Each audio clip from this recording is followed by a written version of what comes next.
Bismillahirrahmanirrahim. Assalamualaikum warahmatullahi wabarakatuh. Hamdan syakirin, hamdan naimin, hamdan yuafi ni'amahu yukafi'u mazidah. Salatan wa salaman nursilu ila nabiyina Muhammad sallallahu alaihi wasallam alladzi qad jaa bi dinil Islam dinul mulaimun lil ukul wa munasibun fi kulli zamani wal makan. Amma ba'du. Jumpa lagi sobat muslim dimanapun berada. Berikut saya coba membuka fakta tentang bulan Syawal. Syawal adalah bulan ke-10 dalam kalender Hijriah dan kalender Jawa. Tanggal 1 Syawal ditandai dengan pelaksanaan Hari Raya Idul Fitri sebagai tanda selesai menjalankan ibadah puasa Ramadan selama 1 bulan penuh. Ada yang 29 hari, ada yang 30 hari, tapi tidak ada yang 28 hari. Lantas Syawal itu mengandung arti apa? Secara harfiah, Syawal berarti peningkatan.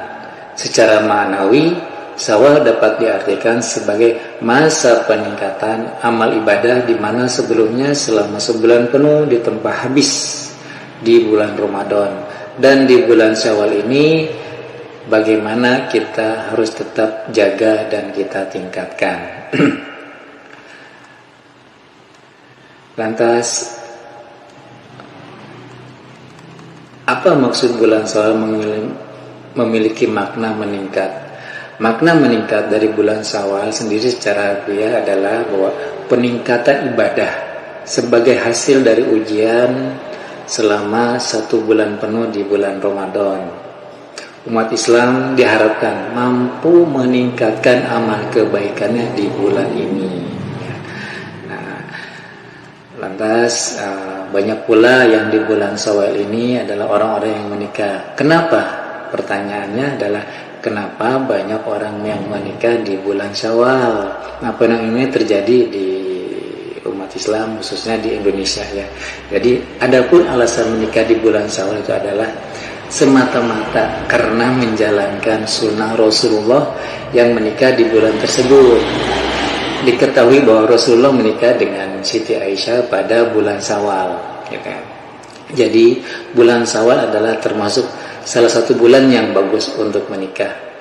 Ya, walaupun pada dasarnya semua hari, semua minggu, semua bulan adalah baik ya. Namun ada keistimewaan di antara bulan-bulan tersebut. Nah, keistimewaan menikah di bulan Syawal ini salah satunya adalah untuk menepis tirayah ya. Jadi saya coba mengutip dari beberapa sumber. Tirayah adalah satu anggapan kesialan terhadap sesuatu gitu ya. Pernikahan di bulan Syawal yang disanakan oleh Nabi ketika menikahi Aisyah, salah satu tujuannya adalah untuk menepis anggapan tirayah ini. Sedangkan pernikahan menurut Islam adalah bagian dari sunnah Nabi yang dianjurkan.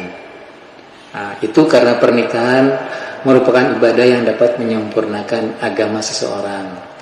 Anjuran untuk menikah tercantum dalam hadis Rasulullah SAW ya, yaitu, wahai para pemuda, siapa saja yang di antara kalian yang sudah mampu menanggung nafkah, hendaknya dia menikah. Karena menikah lebih mampu menundukkan pandangan dan menjaga kemaluan.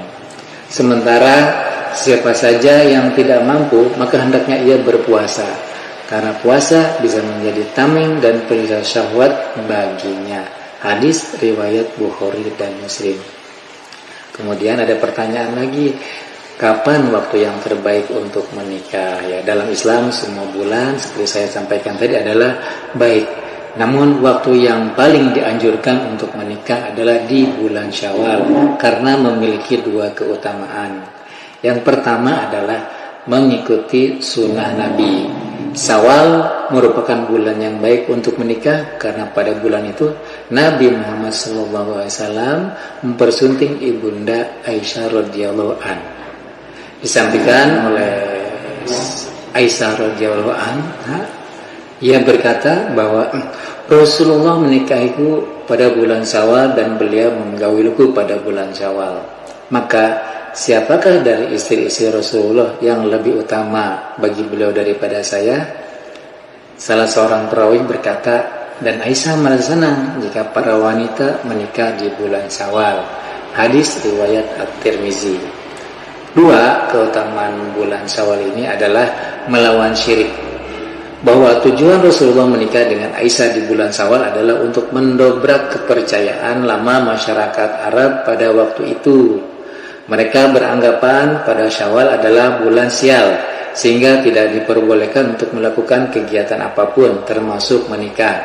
Kepercayaan yang telah mendarah daging di masyarakat Arab pada waktu tersebut adalah merupakan bagian dari syirik tiaroh, yakni syirik yang menganggap sial sesuatu.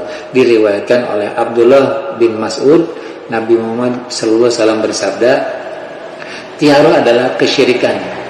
Tiaroh adalah kesyirikan. Tiaroh adalah kesyirikan. Ya, disebut 3 kali. Dan setiap kita pasti mengalaminya. Namun Allah hilangkan itu dengan memberikan tawakal. Hadis riwayat Abu Daud. Lantas apa saja yang menjadi fakta di bulan Syawal ini? Di bulan Syawal ini ada beberapa fakta sejarah, yaitu diantaranya terjadinya perang Uhud. Perang Uhud terjadi pada tahun ketiga di bulan Syawal setelah hijrahnya Nabi ke Madinah.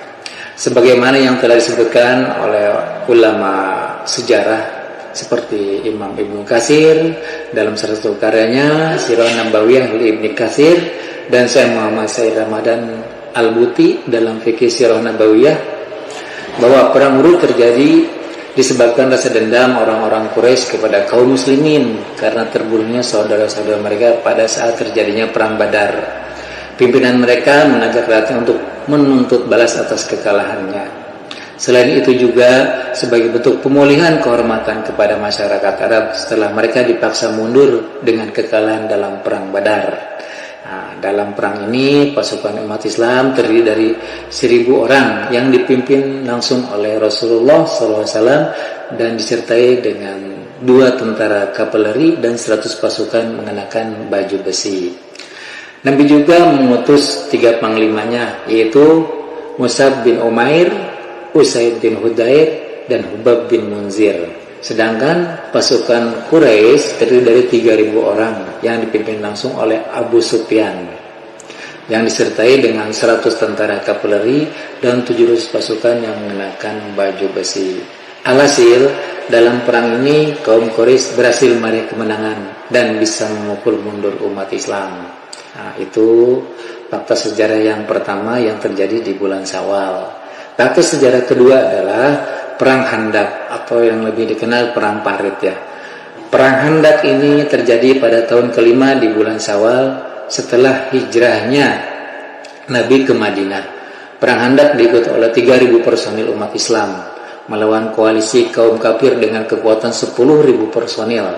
Dan menurut sebagian ulama sejarah, ada yang mengatakan bahwa jumlah personil kaum kafir kurang lebih sekitar 15.000 pasukan. Ya, 15.000 personil dengan koalisi antara orang kafir Makkah, kaum Yahudi, dan orang-orang Quraisy dan beberapa kelompok konspirasi. Pemicu terjadinya perang Khandaq ini disebabkan seruan dan ajakan orang-orang Yahudi kepada beberapa kelompok dan pembesar suatu suku. Mereka sangat emosi dan merasa sangat terhina ketika kaum muslimin semakin luar biasa dan semakin luas dalam menyebarkan agama Islam. Mereka juga iri ketika melihat keuntungan yang selalu diraih oleh umat Islam. Kaum Yahudi mulai membangun strategi dengan cara melakukan konspirasi baru untuk mengumpulkan pasukan yang banyak guna menyerang kaum muslimin. Dan di antara rencana jahat tersebutlah dilaksanakanlah juga pada bulan Syawal, yang kemudian mengajak para Nabi Muhammad Rasulullah SAW kemudian mengajak para sahabat untuk bermusyawarah Dan pada musyawarah tersebut Salman Al-Farisi menawarkan sebuah gagasan cemerlang. Ia mengusulkan ya, pada waktu perang tersebut agar umat Islam menggali parit di wilayah utara kota Madinah, yaitu daerah yang bisa menghubungkan antara kedua ujung daerah Harran Wakim dan Harrah Al-Wabrah. Daerah ini juga merupakan satu-satunya jalan terbuka di hadapan pasukan musuh. Sedangkan sisi lainnya sudah menjadi benteng karena terdapat gunung-gunung yang tinggi, dipenuhi pepohonan kecil dan dikelilingi oleh pohon-pohon kurma, sehingga bisa menyulitkan unta dan pejalan kaki untuk melewatinya. Nah, strategi ini diterima oleh Rasulullah SAW beserta sahabat yang lain, mengingat jumlah pasukan terhadap musuh begitu amat besar. Dengan strategi yang cemerlang ini, seorang sahabat pendatang dari Persia, yaitu persatuan dan kekompakan umat Islam, akhirnya mereka menuai kemenangan, ya, yaitu Salman Al-Farisi tersebut. Ya. 3, yang terjadi adalah Perang Hunain. Perang Hunain terjadi pada bulan Syawal tahun 8 Hijriah di lembah Hunain, yaitu sebuah lembah yang menjadi penghubung antara kota Mekah dan kota Taif. Perang ini diikuti oleh 12.000 personil, terdiri dari 10.000 penduduk kota Madinah dan 2.000 penduduk dari kota Mekah. Ya. Jadi pada saat perang Hunain ini diikuti oleh 12.000 personil. Sedangkan pada pasukan musuh itu terdiri dari 220.000 personil. Perang ini terjadi setelah Allah memuliakan Rasulnya dengan penaklukan kota Mekah, atau yang lebih dikenal dengan Fathu Makkah. Kaum Quraisy yang sebelumnya memerangi Rasulullah telah berubah 180 derajat menjadi sosok orang-orang yang ingin dekat dengannya. Sementara itu, para pembesar dan tokoh-tokoh kabilah Hawazin dan kabilah Sakif sibuk memperbincangkan kemenangan Nabi dan kaum muslimin. Mereka iri dan dengki dengan kemenangan yang dinikmati oleh kaum muslimin. Yang keempat, peristiwa bersejarah yang terjadi di bulan Syawal adalah Perang Taif. Perang Taif terjadi pada Syawal tahun 8 Hijriah setelah meletusnya Perang Hunain. Dalam perang ini, pasukan kaum muslimin mengejar sisa-sisa pasukan Quraisy yang melarikan diri dari Perang Hunain, yang bersembunyi di dalam benteng-benteng kota yang kokoh, sehingga umat Islam tidak dapat menembus benteng. Melihat keadaan tersebut, akhirnya Rasulullah mengubah taktik penyerangan dengan memblokade seluruh wilayah Taif.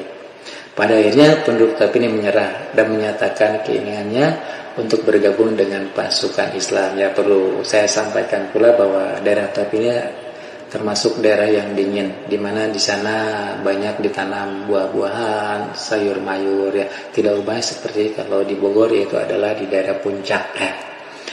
Yang terakhir, amalan apa saja yang dapat kita laksanakan pada bulan Syawal ini?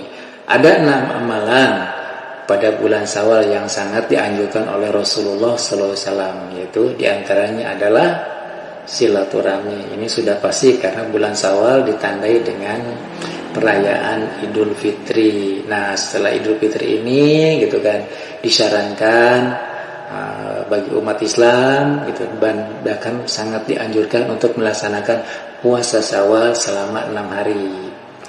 Yang ketiga, untuk tetap menjaga salat wajib dan sunnah. Yang keempat itu untuk menikah atau membangun rumah tangga. Yang kelima, itikaf, ya, perbanyak itikaf. Dan selanjutnya adalah yang terakhir, perbanyaklah bersedekah, ya. Karena di bulan Syawal pun kita diwajibkan untuk melaksanakan zakat fitrah. Demikian apa yang dapat saya sampaikan mengenai fakta tentang bulan Syawal. Mudah-mudahan ini menjadi pelajaran untuk kita semua dan pencerahan, termasuk diri saya pribadi. Kurang lebihnya mohon maaf gitu kan, dan mohon dukungannya dari sobat muslim sekalian apabila dirasa konten ini bermanfaat untuk memberikan like, subscribe, dan komen. Wallahu muwaffiq ila aqwamit thoriq. Billahi taufiq wal hidayah. Wassalamualaikum warahmatullahi taala wabarakatuh.